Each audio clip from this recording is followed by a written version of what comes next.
সালামু আলাইকুম। এটা তো স্বাভাবিক, বাংলাদেশে আল্লাহ নাই। কি শুনতেও ভালো লাগছে। অনেকে কইব না নাস্তিক হয়ে গেছে, না হয় পাগল হয়ে গেছে। এটাই স্বাভাবিক। সেনেই কথা হইলাম আমরা। আমার স্কুল ভিডিওটা যদি আপনি দেখুন, তাইলে আপনার দুইটাই 2.5 লক্ষ টাকা বেঁচে যাবে। সেমনে বুঝাইতেছি।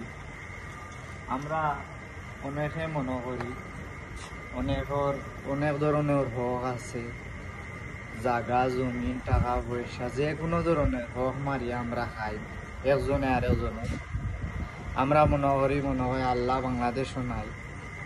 সম্ভবত আল্লাহরে যদি বয় করতাম বা আল্লাহ এত না শুন বিশ্বাস করি, অনেকে আবার করে না। তো যদি বিশ্বাস করতাম তাইলে তো আমি অন্যর হক, অন্যর জায়গা, অন্যর জমিন দখল করতাম না।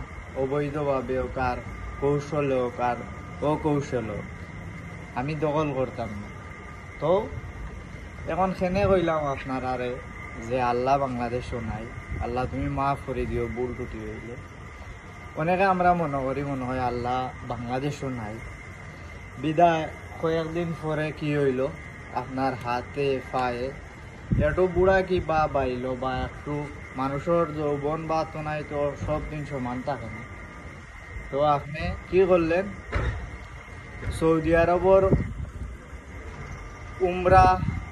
উমরা যাইতা প্রস্তুতি নিছেন।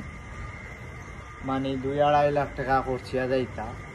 কারণ গিয়া ওই যে বুল টুটি করছই ওগুলো আল্লাহর কাছে সৌদি আরব গিয়া মাফ চাইতা। আল্লাহ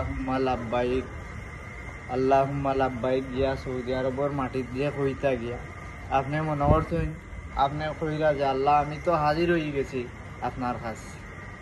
কিন্তু এখান তো আপনি বুঝতে হইব অন্য হক।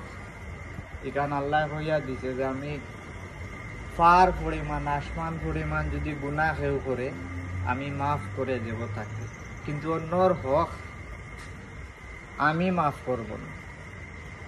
এখন আপনি হজ গিয়া মনে করা যে সৌদি আরব গিয়া মনে করা যে না আমার আল্লাহ তো সব আমারে মাফ করে দিলাইছে, এত সোজা না।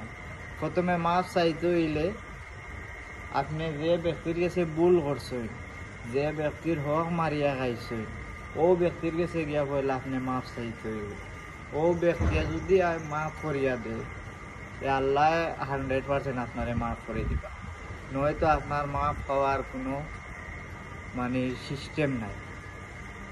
আর